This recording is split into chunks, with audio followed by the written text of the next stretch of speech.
وینستون تو 60 ثانیه. وینستون چرچیل یکی از مشهورترین سیاستمداران و رهبران قرن 20 و نخست وزیر بریتانیا در دوران جنگ جهانی دوم بود و به خاطر سخنرانی‌های الهام‌بخش و نقش کلیدی‌اش در پیروزی متفقین شهرت داره.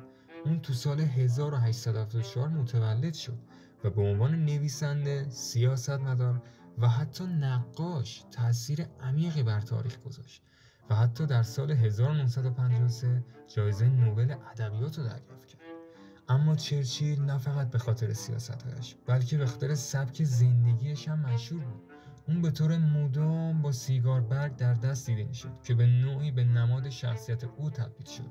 همین علاقه افسانه‌ای چرچیل به سیگار باعث شد برندهایی مثل سیگار برگ کوبایی و حتی برند سیگار آمریکایی وینستون از نام او برای الهامگیری یا بازاریابی استفاده کنند.